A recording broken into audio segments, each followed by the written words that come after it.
Welcome to this Zoom meeting on interreligious dialogue from a Jewish vantage point.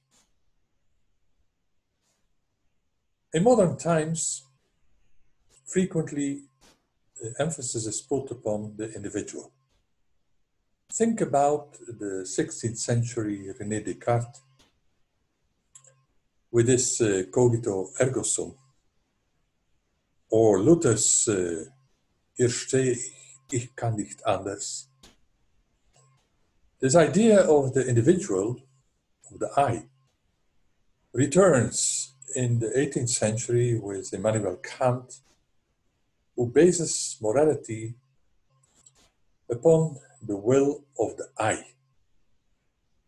And it travels to the 19th century, to the Enkelte of Kierkegaard and the Superman of Friedrich Nietzsche.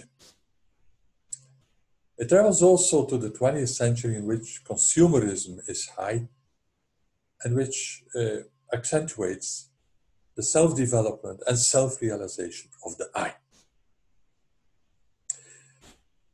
This emphasis upon the I is certainly a great achievement of humanity, because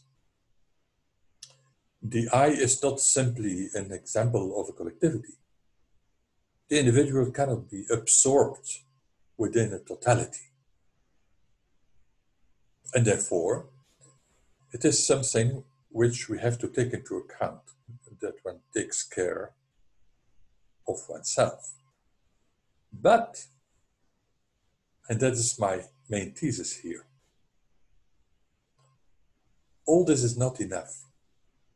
And my impression is that we lost the sense of interconnectedness, of interbeing, that the I is only I thanks to the relationship with the non-I. On the religious level, my thesis is that one cannot be religious without being linked to the others. The word religare itself says that, in one of the translations, that one is related to the other. One can only be religious by being interreligious, meaning we not only belong to our specific particular group, we belong to the world as such, in which plurality is a fact, but we have to interpret this fact, because this fact necessitates an attitude in which we are not only caring for our own group. For the construction of my personal interreligious theology and dialogical philosophy, I am much inspired by the Jewish tradition, and also by four eminent Jewish dialogical philosophers. So I will expound a little bit on this. In the Jewish tradition, there are elements which really inspire me in order to think about the interreligious dialogue. There is in the Pirkei Avot, the Proverbs of the Fathers, in chapter 1, verse 14, a saying, it is a saying of Hillel, which goes as follows: if I'm not for myself, who will be for me? But if I'm only for myself, what am I? And therefore now, one. So in this dictum of Hillel, we see that you have to care for yourself. But if you are only caring for yourself, you are not starting to become a human being. In other words, the relation, the connectedness, is important in order to become a human being. You all know that in the Talmud, there are disputations. The disputation in the Talmud, it's called machloket. Disputation presupposes at least two opponents. So one says, two Jews, three opinions. But it's true, because in the Talmud, you have always a diversity of opinions. And although one opinion will not be accepted, and another opinion will be preferred over the first opinion, the opinion which is not accepted will be mentioned with the name of the one who says that utterance. I'm hopeful that this intra-religious plurality in the approach to the ultimate reality will be exemplary for the interreligious reality, the interreligious approach to the unutterable. Many religions have a lot to say about that which you finally cannot define. So the unutterably is always seen within the lenses of particular religions. As John Hicks says, God is the noumenon, but we, the human beings in different religions, have our phenomenological perception of the noumenon. So we color always the ultimate reality. I think it is clear with what I said on the Jewish tradition that it contains elements. I think in every tradition you most probably can find dialogical elements which orient the I to the non-I and which allow us to be linked to the others and also to religious authors. I'm thinking also about another utterance and also in the Proverbs of the Father, Yochanan the Sandler, the shoemaker, says that every institution that is for the sake of heaven will endure, and every institution that's not for the sake of heaven will not endure. So here you see also the appreciation of the religious orders, because apparently not all are Jews, so we have to relate to the 2.5 billion Christians and the 1.7, I think, billion Muslims and many others. Let me come now to the inspiration I get from four eminently dialogical Jewish thinkers, contemporary Jewish thinkers. The first one is Martin Mordechai Buber, who in his I and Thou in 1923 makes a distinction between I, you, and I, it. In I, you, the I orients itself to the other in a holistic way with a complete person. The I, it, on the contrary, is an I that approaches only partially the other. The I analyzes the other, experiences the other. The I describes the other. The I measures the other. The I judges the other. I mean, these are partial. The catalogues the other. There are partial attitudes to the other. So we have an opposition, the I you and the I thou. But Buber says that the I it is important because we cannot live without the I it. But if we are only living with the I it and we are not developing the I you, we are not becoming human. So Buber says that we are related to the other. The I orients itself in the I you, not in the I it, but in the I you. The I orients itself to the other. The spirit, says Buber, is not in the I and not in the you. It's between the I and the you. And in a variation of the beginning of the Hebrew Bible, he says, in the beginning is relationship. In the beginning is relationship.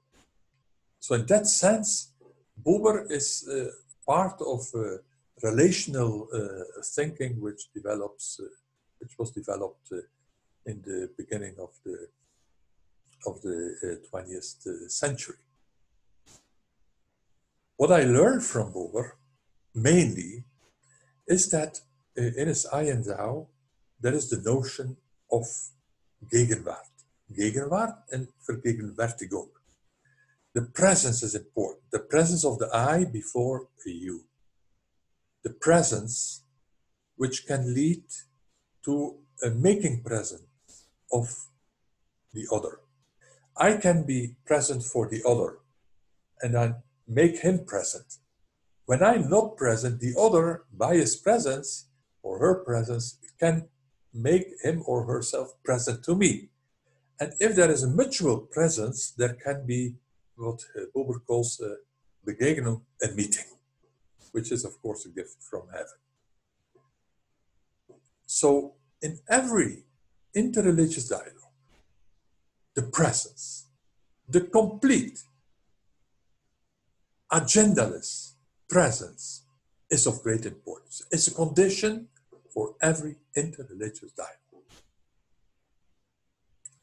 Second Jewish thinker from whom I get inspiration is Franz Rosenzweig.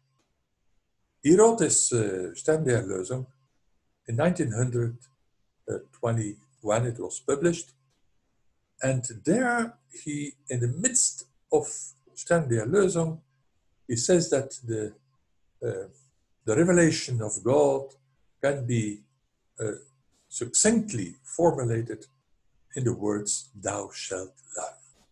We have no choice, we have to learn. But the answer to this divine command of love is a plural answer. It is the answer of Judaism and the answer of Christianity. And these both religious realities are in connection with each other. They are in a dialectic, mutual critical relationship. So Rosenzweig thinks that the answer to the divine call, to the divine command, is always in the plural. He was thinking about Judaism and Christianity. We can think about all the religions, which are approaches to what is unutterable. Rosenzweig says that Christianity and Judaism participate in the truth, but that the whole truth is in God. So there is the old truth, and we as religious person participate in the truth, which makes our religious truth relative, because our religious truth is not religious truth of the other, but it is one perception of the truth of heavens, the heavenly truth, the divine truth, which is the real truth. And we have to be humble and to recognize that we only have a partial approach to this divine truth. And that's also a very important condition of interreligious dialogue. Our truth is a partial truth. And as it says in the Psalms, Emet die Erztitzmacht, the truth sprouts from the earth, from our discussion, from our dialogue on what is the divine truth. The truth sprouts from the earth, from beneath. We, together in relatedness, are making the truth, meaning in kind of orthopraxy also. So I learned from Franz Rosenzweig that we have to be humble, because we have only partial perceptions of the truth, and God is the truth. And that the reaction to the divine reality is always in the plural. Okay, I come now to my third Jewish dialogical thinker who is inspiring me in my own thoughts, and this is Avraham Joshua Heschel. He lectured on the theme No Religion is an Island in 1965, a lecture which was published in 1966. Avraham Joshua Heschel says that a God who is mine and not yours is an idol. And he always said that God is not is the God of everybody or of nobody, meaning the God is the God of all, and therefore it's an idolatry to say that you are talking about your God, which is not the God of others, who is not the God of others. That would be a contradiction. So Avraham Joshua Heschel, what I learned from him is that we belong to our own group, but also we belong to all the others who belong to the ultimate reality. Not only that, Avraham Joshua Heschel was also somebody who, in an orthopraxic way, as a result of his religious thinking, was engaging in politics and in other religions. For instance, he was in touch with Cardinal Bea in order to compose Nostra Aetate. He was influential in the ultimate composition of Nostra Aetate because he wanted also to be in touch with Christians in order to fight together against anti-Semitism. Not only that, he also marched from Selma to Alabama with Martin Luther King, who inherited Heschel's idea of "let my people go," which belongs to the Exodus story when Moses said to Pharaoh, "let my people go, slach et ami." Avraham Joshua Heschel pleaded for the freedom of Jews in the ex-Soviet Union, and he was also against the Vietnam War and talked with McNamara and with Kissinger that they were not right. And this was the consequence of his religious attitude. So what is important, what we can learn from Avraham Joshua Heschel is that religions have a soteriological function. They have an eminently ethical function. We are all linked to all, but we are all linked to all in order to, what one says in the Jewish tradition, the tikkun olam, for the reparation of the world. A fourth and last dialogical Jewish thinker, contemporary Jewish thinker, is Emmanuel Levinas, who wrote Totality and Infinity in 1961. He published it, and also Otherwise Than Being was published in 1974. And in these two books, he gives many of his thoughts. In the first book, he says that religion is the relationship between the self and the other without totality. It's a very strange definition of religion, but I think a very profound one. In Otherwise Than Being is more concentrating upon the I, meaning the I, which is only I because of the other. Before I am, I'm already under the appeal of the other. He says it in very sharp words. He says the I is obsessed, and the I is in ethical maternity. The I is traumatized. The I is exposed. The I is under the judgment of the other. The I is subjected. The subject is subjected to the other. With all these words, you want to say only one thing, that the care for the demand for the care for the other comes before one's existence. Before one is born, one is already commanded to take care of the other. He says it's like the prophet Yechezkel, who is coiffed by his hair in order to go to what God says to the people. So he has no choice. The Torah, when it says also Interreligious, is created before the creation. So Levinas says the command to respect the other comes before the existence. It's the meaning itself of the existence. From every face of the other comes the command, thou shalt not kill, meaning thou shalt give life to the other. Are you giving me life? That's the question. To be or not to be, it's not the question. Are you giving me life? That's the question. And that's the question of Levinas. So it is not simply being, which is important to, to persevere in the being. Every living organism perseveres in the being. But the question is how we live. Are we living as the one for the other, l'un pour l'autre? Are we living as the human beings are related to the other? Are we living simply for ourselves? So in that sense, also Levinas contributed to the designation of a kind of difference. So it's not a cultural difference, but it's an ethical difference. He contributes to the ethical difference. The other, with its infinite demand, is not absorbable in the a priori schemas of the I. The other always ruptures the totality of the I. The other, with saying, thou shalt not murder, commands me to be there for him or for her. And I think this ethical dimension in our existence is also important in the interreligious dialogue. So what we can learn from these four eminently dialogical Jewish thinkers is that we have to be there for others. The reaction to the divine reality is always in the plural.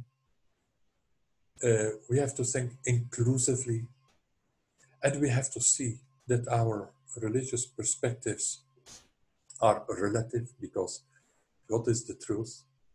And we have to see that the big difference is an ethical difference, that we never can completely answer the ethical call of the other.